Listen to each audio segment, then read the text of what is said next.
I M back at Mahe. So നമ്മളിങ്ങനെ ഒരു evening വാക്കിലാണ്. എന്താ പറയുക, ജസ്റ്റ് ഇങ്ങനെ ഒരു വില്ലേജ് ഏരിയ ഉണ്ട് ഇവിടെ. അപ്പുറം ഫുള്ള് വീടുകൾ, ഇങ്ങനെ ഒരു വഴി. പിന്നെ ഇതിലിങ്ങനെ പോയിട്ട് ആ ചേച്ചി നിൽക്കുന്ന അവിടുന്ന് ലെഫ്റ്റിലേക്ക് പോയാൽ നേരെ കടലിലേക്കാണ്. അപ്പോൾ we are going to see the sunset today. വീട്ടിൽ നിന്ന് ജസ്റ്റ് ഒരു 3-4 മിനിറ്റ്സ് നടക്കാനേ ഉള്ളൂ.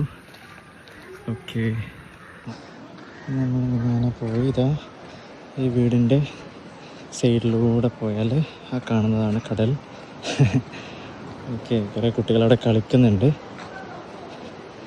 സോ കടൽ ഒരുപാട് ഇങ്ങോട്ട് വന്നിട്ടുണ്ട് അല്ലേ. ചില പ്രാവശ്യം നമ്മൾ വരുമ്പോൾ ഇത് കുറേ അപ്പുറത്തായിരിക്കും. ചില സമയത്ത് കുറേ ഇപ്പുറത്തെത്തും വെള്ളം. ഇവിടം വരെയൊക്കെ വരും തോന്നുന്നു രാത്രി. അയ്യോ, സൺസെറ്റ് ഓൾറെഡി സ്റ്റാർട്ട് ചെയ്തെന്ന് തോന്നുന്നു നമ്മൾ വന്നപ്പോഴേക്കും. പക്ഷേ നോക്കി എന്തൊരു ബ്യൂട്ടിഫുള്ളാണ് അല്ലേ. ഈ ചില സമയത്ത് മാത്രമാണ് ഒരു പെർഫെക്റ്റ് സൺസെറ്റ് കിട്ടുള്ളൂ. നീ എന്തോ ഒരു ബ്യൂട്ടി അല്ലേ ഈ ഒരു സംഭവം. I think they are taking some reels. അതാണ് സംഭവം. ഓക്കെ, ഇവിടെ ഒരാൾ റീൽ എടുത്തുകൊണ്ടിരിക്കുന്നുണ്ട്, നമ്മൾ അവരെ റീൽ എടുത്തുകൊണ്ടിരിക്കുന്നു. ആൻഡ് ദിസ് ഈസ് ദി നമ്മുടെ എന്താ പറയുക, ഇയാളുടെ പേര് മൂപ്പൻ സാഹിബ്. അയാളുടെ കൊട്ടാരമായിരുന്നു. ഇപ്പോൾ ഇത് ഒരു ഭരണസിരാ കേന്ദ്രമായിട്ട് പ്രവർത്തിക്കുന്നു. ഓക്കെ, അതിൻ്റെ അപ്പുറത്ത് കാണുന്നത് ഇത് മ്യൂസിയമാണ്. ആൻഡ് വാക്ക് വേ കാണാം. വാക്ക് വേയിലൂടെ കുറേ ആളുകൾ നടന്ന് ഇങ്ങനെ പോയി. അറ്റത്തൊക്കെ ആൾക്കാരുണ്ട് അല്ലേ. Okay, very nice. നല്ല വ്യൂ കേട്ടോ. സൺസെറ്റ് കിട്ടിയില്ലെങ്കിലും വേണ്ടില്ല അല്ലേ. അയ്യോ, സണ്ണ് പോയി പക്ഷെ ഭയങ്കര രസമുണ്ട് ഈ ഒരു കളറ് അല്ലേ, ശോഭ. ഇതാണ് മഗ്രിബ്, ഗുറൂബ്. ഓക്കെ, ഏതോ കപ്പലിൽ നിന്ന് വീണാൻ തോന്നുന്നു.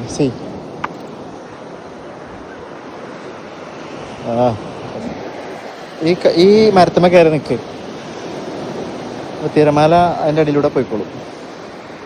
Still waiting for that heavy tide. Okay, ടൈഡല്ല, എന്താ പറയുക, വേവ് അല്ലേ. ടൈഡ് പറയുമല്ലോ, time and tide wait for no man, അങ്ങനെ ദോസമല്ലേ. ഒരു സ്പെഷ്യൽ പ്രതിഭാസം കണ്ടു. എന്താണെന്ന് ആർക്കെങ്കിലും എക്സ്പ്ലെയിൻ ചെയ്യാൻ പറ്റുമെങ്കിൽ നല്ലതാണ്. ഇങ്ങനെ കണ്ടോ, ഓരോ സ്ഥലത്ത് വന്നിട്ട് പോകുന്നു. സാധാരണ ബീച്ചിൽ ഇങ്ങനെ കണ്ടിട്ടില്ല. സീ ദാറ്റ് ഇതുവരെ ഉണ്ട് ആ സംഭവം. I don't know why it happens അല്ലേ. ഇതുപോലൊരു ഫോർമേഷൻ.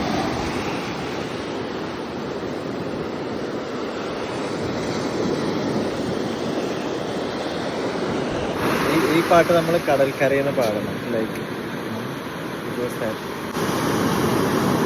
ഭാര്യ കിട്ടുന്നില്ല, തുടക്കം കിട്ടുന്നില്ല. ഇതുണ്ട് ഇവിടെ ദുനിയാവിലെനിക്കെന്ത് ബന്ധം. ഇതത്ര ക്രൗഡഡ് ആയിട്ടുള്ളൊരു ബീച്ചൊന്നുമല്ല, പക്ഷേ നല്ലൊരു രസമാണ് ഇവിടെ നിൽക്കാൻ. ഓക്കെ, ഈ പുഴയും കൂടെ ചേരുന്നൊരു സ്ഥലമായതുകൊണ്ട് അതിൻ്റെതായ കുറച്ച് വേസ്റ്റ് കാര്യങ്ങളൊക്കെ ഇവിടെ കാണാൻ പറ്റും. And otherwise it's a beautiful place. Okay, നമ്മളവിടെ നിന്ന് തിരിച്ചു പോന്നു. ഇവിടെ വിളക്കൊക്കെ വെച്ചിട്ടുണ്ട്. So we are walking back to the house. And ഇവിടെ ഒരു വീട്ടിലൊരു സ്റ്റാർ തൂക്കിയത് കാണാം. തിരിച്ചു വന്ന വഴിക്ക് ഇവിടെ ഒരു ഹാർബറൊക്കെ ഉണ്ട്. ഇത് മറ്റേ ഫിഷിംഗ് ഹാർബറാണ്. ഇവിടെ ഇങ്ങനെ ബോട്ടിൻ്റെ മറ്റേ മോട്ടറുകളാണ്, ഈ യമഹ എന്നൊക്കെ പറയുന്ന അതാണ് ഈ വെച്ചിട്ടുള്ളത്.